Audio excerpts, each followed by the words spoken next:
నమస్తే, నేను మీ సతీష్. జగన్పై భారతి కేసు ఇదేనా ఏబిఎన్ రాధాకృష్ణ గారు విప్పుతా అన్నటువంటి గుట్టు? ఈరోజు తెల్లవారుజాము నుంచి చూస్తే ఒక వార్త సోషల్ మీడియాలో తెగ వైరల్గా మారింది. అదేమిటి అంటే 2000 సంవత్సరంలో వైఎస్ జగన్మోహన్ రెడ్డి పైన ఆయన సతీమణి వైఎస్ భారతిరెడ్డి గారు పంజాగుట్ట పోలీస్ స్టేషన్లో గృహహింస కేసు పెట్టారు అని చెప్పి, అసలు ఈ వార్త ఇప్పుడెందుకు ప్రచారంలోకి వచ్చింది, అసలు ఈ వార్తల పైన జరుగుతున్న చర్చలేమిటి, దీని వెనకాతలు ఉన్నటువంటి అసలు కారణం ఏమిటి అనేది ఒక్కసారి ముందుగా ఏబిఎన్ రాధాకృష్ణ గారు మరి మొన్న వీకెండ్ కామెంట్ బై ఆర్కేలో ఆయన చేసినటువంటి వ్యాఖ్యలు, మరి దాని తర్వాత అసలు ఈ కేసు పైన జరుగుతున్నటువంటి ప్రచారాలు ఒక్కసారి చూద్దాం. దాదాపు 25 ఏళ్ల క్రితం ఆ కుటుంబంలో చోటు చేసుకున్న ఒక దిగ్భ్రాంతికర సంఘటన గురించి కూడా నాకు తెలుసు. సమయం వచ్చినప్పుడు సదరు సంఘటనను నేను బయట పెట్టాల్సి వస్తుందేమో తెలియదు. ఆ సంఘటన గురించి తెలిస్తే యావత్ ప్రజానికం నివ్వెరపోతుంది. ఆ సంఘటన గురించి తెలిసిన నాకు వివేకానంద రెడ్డి హత్యకు గురైనప్పుడు పెద్దగా ఆశ్చర్యం కలగలేదు. అధికారంలోకి వచ్చి నన్ను ఏదో చేయాలనుకుంటున్న జగన్మోహన్ రెడ్డికి ప్రస్తుతానికి బెస్ట్ ఆఫ్ లక్ చెప్తాను. మ్యాన్ ప్రపోజెస్, గాడ్ డిస్పోజెస్ అంటారు. చూద్దాం, ప్రజలు జగన్ అండ్ కొవ్వు కరిగిస్తారా లేక నా కొవ్వు కరిగిస్తారా? ప్రస్తుతానికి నా శరీరంలో కొవ్వు శాతం పరిమితికి లోబడే ఉంది. ఇది వీకెండ్ కామెంట్ బై ఆర్కేలో రాధాకృష్ణ గారు మరి జగన్మోహన్ రెడ్డి వైసీపీ ఆయన టార్గెట్ చేసి ఆయన కార్యాలయాలపైన, ఏబిఎన్ కార్యాలయాలపైన, ఆంధ్రజ్యోతి కార్యాలయాలపైన దాడులకి తెగబడ్డారు. అదే క్రమంలో జగన్మోహన్ రెడ్డి కూడా ఒక సమావేశంలో తమ పార్టీ నాయకులతో నిర్వహించుకున్న ఒక సమావేశంలో ఆయన మాట్లాడుతూ ఏబిఎన్ రాధాకృష్ణ గారి కొవ్వు కరిగిస్తాను, ఎప్పుడు తాను 2029లో అధికారంలోకి వస్తాను, అధికారంలోకి వచ్చిన తర్వాత ఆయన్ని ప్రతి పోలీస్ స్టేషన్కి తిప్పి ఆయన కొవ్వు కరిగిస్తాను అంటూ జగన్మోహన్ రెడ్డి నేరుగా ఏబిఎన్ రాధాకృష్ణ గారి పైన విమర్శలు చేశారు. వెంటనే రాధాకృష్ణ గారు కూడా ఈ రకంగా మరొక వీకెండ్ కామెంట్ బై ఆర్కేలో ఆయన స్టైల్లో మరి జగన్మోహన్ రెడ్డి గారికి చురకలు అంటించారు. నువ్వు నా కొవ్వు కరిగిస్తాను, అది కరిగిస్తా, ఇది కరిగిస్తా అని మాట్లాడుతూ ఉన్నావు. నువ్వు ఇదే రకంగా నన్ను రెచ్చగొడతా పోతే 25 ఏళ్ల క్రితం అంటే 25 ఏళ్ల క్రితం నీ కుటుంబంలో జరిగినటువంటి ఒక దిగ్భ్రాంతకరమైనటువంటి సంఘటన గురించి నేను చెప్పాల్సి వస్తుంది. అదే విషయం నేను బయట పెడితే రాష్ట్ర ప్రజలందరూ కూడా ఒక్కసారి నివ్వెరపోయి చూసే పరిస్థితులు ఉంటాయి అని చెప్పి ఆయన వీకెండ్ కామెంట్ బై ఆర్కేలో రాసుకొచ్చారు. ఈ నేపథ్యంలో 4 రోజులుగా వివిధ అంశాలపైన చర్చలు జరుగుతూ ఉన్నాయి. ఏమై ఉంటుంది జగన్మోహన్ రెడ్డి కుటుంబంలో అంటే వైఎస్ కుటుంబంలో 25 ఏళ్ల క్రితం దిగ్భ్రాంతకర సంఘటన చోటు చేసుకుందంటే ఏమై ఉంటుందబ్బా అనుకుంటున్న క్రమంలో ఈరోజు పొద్దున్నే ఒక వార్త సోషల్ మీడియాలో హల్చల్ చేస్తూ ఉంది. ఆ వార్త ఏమిటి, దాని సారాంశం ఏంటి, అది కూడా చూద్దాం. ఇదే ఆ వార్త. 2000 సంవత్సరంలో వైఎస్ జగన్పై పంజాగుట్ట పోలీస్ స్టేషన్లో గృహహింస కేసు పెట్టిన భార్య భారతిరెడ్డి తన భర్త జగన్ రెడ్డిపై పెట్టిన కేసును పెద్దది కాకుండా పెద్ద మనసుతో పరిష్కరించిన నాటి ముఖ్యమంత్రి చంద్రబాబు, నాడు ప్రతిపక్ష నేతగా ఉన్న వైఎస్ఆర్ దృష్టికి కేసు విషయాన్ని తీసుకెళ్లి సైలెంట్గా సాయం చేసిన చంద్రబాబు, హుందా రాజకీయాలకు కేర్ ఆఫ్ అడ్రస్గా బాబు, తల్లి చెల్లిపై కేసులు పెట్టించిన వాడిగా జగన్ రెడ్డి, చరిత్ర ఏదీ మరిచిపోదు, చరిత్రను ఎవరూ మార్చలేరు, జగనైజానికి సాక్ష్యంగా బయటకు రాని నిజాలు ఎన్నో అన్నారు. అయితే ఇది పట్టుకుని ఇదిగో ఏబిఎన్ రాధాకృష్ణ గారు ఆయన విప్పుతా అన్న గుట్టు ఇదే ఆ గుట్టు అని చెప్పేసి చాలామంది సంబరపడిపోతూ ఉన్నారు. కానీ ఈ విషయం చాలా చిన్న విషయం. ఏంటి, 1995-96 ఆ సంవత్సరంలో జగన్మోహన్ రెడ్డికి పెళ్ళయింది. 2000 సంవత్సరం వచ్చేటప్పటికి ఆయనకు పిల్లలు, ఒక పాప, 2 పాపలు ఉన్నట్టున్నారు. మరి 2 పిల్లలు కూడా పుట్టేసినట్టున్నారు. కుటుంబాలన్న తర్వాత అందులోనూ భార్యాభర్తల మధ్యన సహజంగానే గొడవలు అనేటువంటివి ఉంటాయి. అదే రకంగా జగన్మోహన్ రెడ్డికిను భారతిరెడ్డి గారికి మధ్యన ఏవో గొడవలు అయినాయి.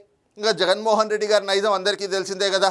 ఆయన 10th క్లాస్ అప్పుడే పేపర్లు కొట్టేసి దొరికిపోయినప్పుడు ప్రిన్సిపాల్ని, టీచర్ని కొట్టారు. ఆ తర్వాత అధికారంలో భాగం ఇవ్వాలి అని చెప్పి తండ్రిని కొట్టాడు. ఎంపీ సీటు తన కోసం త్యాగం చేయాలి అని చెప్పి చిన్నాన్నని కొట్టాడు. మొన్న మధ్య మనం చూసాం, నా ఆస్తి నాకు ఇమ్మని అడిగినందుకు చెల్లెల్ని కూడా కొట్టాడు. ఆయన కొట్టడాలేం కొత్త కాదు కదా. అదేవిధంగా భారతిరెడ్డి గారిని కూడా కొట్టుంటాడు. అయితే మరి ఆవిడ ఆత్మాభిమానం కలిగినటువంటి వ్యక్తిగా మరి ఆ దెబ్బలు తీసుకోలేకపోయింది. జగన్మోహన్ రెడ్డి కొట్టంగానే వెంటనే వెళ్ళి ఆవిడ పంజాగుట్ట పోలీస్ స్టేషన్లో, అప్పుడు ఉమ్మడి ఆంధ్రప్రదేశ్ కదా, పంజాగుట్ట పోలీస్ స్టేషన్లో ఆవిడ ఒక ఫిర్యాదు చేసింది. ఆ ఫిర్యాదు ఆధారంగా పోలీసులు కేసు కూడా నమోదు చేశారట. అయితే అప్పుడు ముఖ్యమంత్రిగా ఉన్నటువంటి చంద్రబాబు నాయుడు గారికి ఇంటెలిజెన్స్ మీటింగ్ ఒక సమావేశం నిర్వహించుకున్నప్పుడు ఆ ఇంటెలిజెన్స్ సమావేశంలో ఇంటెలిజెన్స్ చీఫ్గా ఉన్నటువంటి శివశంకర్ గారు, సార్ ఇట్లా మరి ప్రతిపక్ష నాయకుడిగా ఉన్నటువంటి రాజశేఖర రెడ్డి గారి కుమారుడి పైన ఆయన కోడలే కేసు పెట్టారు, మరి ఈ కేసు మీకు ఉపయోగపడుతుంది అని చెప్పేసి ఏం చేయమంటారు, జగన్మోహన్ రెడ్డి గారిని మరి అరెస్ట్ చేయమంటారా ఈ కేసు పట్టుకుని అని అంటే, చంద్రబాబు నాయుడు గారు అలాంటి చిల్లర రాజకీయాలు చేసే వ్యక్తి కాదు కాబట్టి ఆయన వెంటనే ఈ విషయం మీడియాకి పొక్కకుండా సైలెంట్గా ఉంచండి, అంతేకాకుండా రాజకీయం అనేటువంటిది రాజకీయంగానే చెయ్యాలి, కుటుంబ వ్యవహారాన్ని తీసుకొచ్చి రాజకీయంలో వాడుకోకూడదు, అది మంచి తరహా రాజకీయం అవ్వదు, కాబట్టి వెంటనే ఈ విషయాన్ని వైఎస్ రాజశేఖర రెడ్డికి కూడా తెలియజేయమని చెప్పి అప్పటి ఇంటెలిజెన్స్ చీఫ్గా ఉన్న శివశంకర్ గారికి ఆదేశించారు. ఆయన పరిష్కరించుకుంటాడు ఆయన ఇంట్లో సమస్య, ఆ ఇంటి సమస్యను తీసుకొచ్చి రోడ్డు మీద వేసి దాన్ని రాజకీయానికి వాడుకోవటం అనేటువంటిది సరైనటువంటి వ్యవహార శైలి కాదది అని చెప్పి చంద్రబాబు నాయుడు గారు చెప్పారు. ఆ తర్వాత రాజశేఖర రెడ్డి గారికి ఈ విషయం తెలిసింది, ఆయన కూడా కొంత షాక్ అయ్యారు ముందు. ఆ తర్వాత మరి ఆ కుటుంబంలో చోటు చేసుకున్న ఆ సమస్యని ఆయన పరిష్కరించుకున్నారా ఏంటి అదంతా కూడా అక్కడికి సర్దుమణిగింది. అయితే ఈ అంశాన్ని పట్టుకుని ఇదిగో ఇదే ఏబిఎన్ రాధాకృష్ణ గారు మరి ఏదైతే గనక విప్పుతా అన్నటువంటి గుట్టు, అంటే నీ కుటుంబంలో జరిగినటువంటి ఒక దిగ్భ్రాంతకర సంఘటన బయట పెట్టాల్సి వస్తుంది అని చెప్పి రాధాకృష్ణ గారు చెప్పారు కదా, అది ఇదే అంశం అని చెప్పి చాలామంది చంకలు గుద్దుకుంటా ఉన్నారు. కానీ వాస్తవం ఏమిటంటే ఇది చాలా చిన్న విషయం, ఇది అందరికీ తెలిసిన విషయమే. ఎందుకంటే అప్పట్లో మీడియాకి తెలియకుండా ఎందుకుంటుంది, ఏదో ఒక సోర్స్ ద్వారా ఖచ్చితంగా మీడియాకి అయితే ఈ అంశాలు తెలుస్తాయి. అలాగే రాజశేఖర రెడ్డి కుటుంబం ఆ రోజున ఆయన ప్రతిపక్ష నేతగా ఉన్నాడు, ప్రతిపక్ష నేత కోడలు వెళ్ళి పోలీస్ స్టేషన్లో కంప్లైంట్ పెట్టింది అని అంటే అదంతా బయటకు రాకుండా ఉండేటువంటి వ్యవహారం కాదు, ఈజీగానే వచ్చేస్తుంది. ఆ విషయం చాలామందికి తెలుసు, పోలీస్ డిపార్ట్మెంట్లో తెలుసు, మీడియా సర్కిల్స్లో తెలుసు. కానీ ఏబిఎన్ రాధాకృష్ణ గారు బయట పెడతా అన్నటువంటి అంశం ఇది కాదు.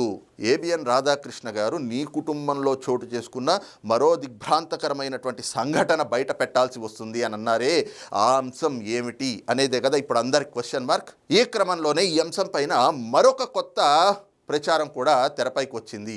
ఏమిటి అంటే వైఎస్ భారతిరెడ్డి గారు ఆత్మహత్యాయత్నానికి ప్రయత్నించారు. ఎస్, ఇదే ఏబిఎన్ రాధాకృష్ణ గారు బయట పెడతా అన్నటువంటి ఆ దిగ్భ్రాంతకర సంఘటన అంటూ ఈ అంశం కూడా పెద్ద ఎత్తున ప్రచారంలోకి వస్తూ ఉంది. మరి ఏమిటి భారతిరెడ్డి గారు ఆత్మహత్యకి పాల్పడడానికి దారితీసినటువంటి పరిణామాలు, ఇది నిజమేనా అంటే ఎస్ ఇది నిజం అని చెప్పి దాన్ని ఏవైతే గనక దానికి సంబంధించినటువంటి కొన్ని సంఘటనలు కూడా వాటికి సాక్ష్యం, వాటికి ఆధారాలు అవి అంటూ కూడా వాటిని బలపరిచేటువంటి అంశాలు కొన్ని కనిపిస్తూ ఉన్నాయి. అవేమిటి అంటే బెంగళూరులో వైఎస్ జగన్మోహన్ రెడ్డి గారికి భారతిరెడ్డి గారికి వీళ్ళిద్దరికీ మధ్యన ఒక గొడవ ఏర్పడింది, ఒక వాగ్వాదం ఏర్పడింది. ఆ వాగ్వాదంతో కొంత మనస్తాపం చెందినటువంటి భారతిరెడ్డి గారు ఆవిడ నిద్రమాత్రలు మింగారు, ఆత్మహత్యాయత్నం చేశారు. ఆ తర్వాత ఆవిడ్ని బెంగళూరులో ఉన్నటువంటి మాల్యా హాస్పిటల్లో అడ్మిట్ చేశారు. అప్పటికి వైఎస్ రాజశేఖర రెడ్డి ఉమ్మడి ఆంధ్రప్రదేశ్కి ముఖ్యమంత్రిగా ఉన్నారు. అసెంబ్లీ సమావేశాలు జరుగుతూ ఉన్నాయి. అసెంబ్లీ సమావేశాలు జరుగుతున్నటువంటి సమయంలో ఆయనకి ఈ సమాచారం తెలిసింది. జలయజ్ఞం పైన ఒకవైపున ప్రతిపక్షాలు, అంటే అప్పటి ప్రతిపక్షంగా ఉన్నటువంటి తెలుగుదేశం పార్టీ ఇతర పక్షాలన్నీ కూడా రాజశేఖర రెడ్డి ప్రభుత్వాన్ని, అంటే కాంగ్రెస్ ప్రభుత్వాన్ని ఒక ఆట ఆడుకుంటున్నటువంటి సమయం అది. మరి జలయజ్ఞం అని పెట్టింది రాజశేఖర రెడ్డి. మరి ఆ జలయజ్ఞం పైన ప్రతిపక్షాలు ఆయన అటాక్ చేస్తూ ఉంటే ఆయన హుటాహుటిన రాత్రికి రాత్రి చాపర్ తీసి ఆయన బెంగళూరులో ల్యాండ్ అయ్యారు. మళ్ళీ తెల్లవారేసరికి మళ్ళీ బేగంపేట విమానాశ్రయంలో ల్యాండ్ అయ్యారు. ఆ రాత్రంతా ఏమైంది, అసలు ఏమిటా తగాదా, వైఎస్ భారతిరెడ్డి గారు ఆత్మహత్యా ప్రయత్నం చేయడానికి కారణాలు ఏమిటి అంటే అందరికీ తెలిసింది ఏమిటి, జగన్మోహన్ రెడ్డి గారికి ధనదాహం ఎక్కువ, తండ్రి అధికారాన్ని అడ్డం పెట్టుకుని అక్రమాస్తులు కూడబెట్టుకున్నాడు, అక్రమాలు చేయడంలో జగన్మోహన్ రెడ్డి ఆరితేరిన దిట్ట, ఇదే అందరికీ తెలిసిన ఫేసు. ఇదే కాదు, జగన్మోహన్ రెడ్డి గారు మంచి ఆటగాడు కూడా. ఆటగాడు అంటే అందరికీ అర్థమవుతుంది కదా, జగన్మోహన్ రెడ్డి అవినీతిపరుడే కాదు, మంచి ఆటగాడు కూడా.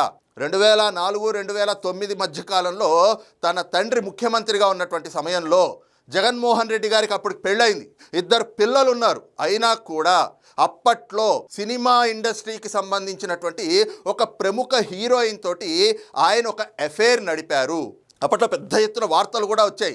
జగన్మోహన్ రెడ్డి గారు ఒక హీరోయిన్ తోటి లండన్ వెళ్ళారు, అక్కడ లండన్లో ఆమెతో పాటు ఆయన ప్రైవేట్గా కొంత సమయం గడిపారు, అక్కడ ఎంజాయ్ చేయడానికి వెళ్ళారు అంటూ వార్తలు అటు పత్రికల్లో, న్యూస్ ఛానల్స్లో కూడా వచ్చినాయి. అయితే ఆ వ్యవహారం వాస్తవమే. ఆ వ్యవహారం పైనే బెంగళూరులో ఉన్నటువంటి తమ నివాసంలో జగన్మోహన్ రెడ్డి గారికి, భారతిరెడ్డి గారికి మధ్యన వాగ్వాదం జరిగింది. ఎందుకు అంటే జగన్మోహన్ రెడ్డి గారు సదరు హీరోయిన్ని ఆ బెంగళూరులో ఉన్నటువంటి తమ ఆ నివాసం ఏదైతే ఉందో ఆ నివాసంలో కూడా అనేక మార్లు ప్రైవేట్గా కలిసేవారు. ఆ తర్వాత ఆయన విదేశాలు కూడా ఆమెతోటి ఏకాంతంగా వెళ్ళి అక్కడ ఏకాంతంగా కాలం గడిపి వచ్చారు.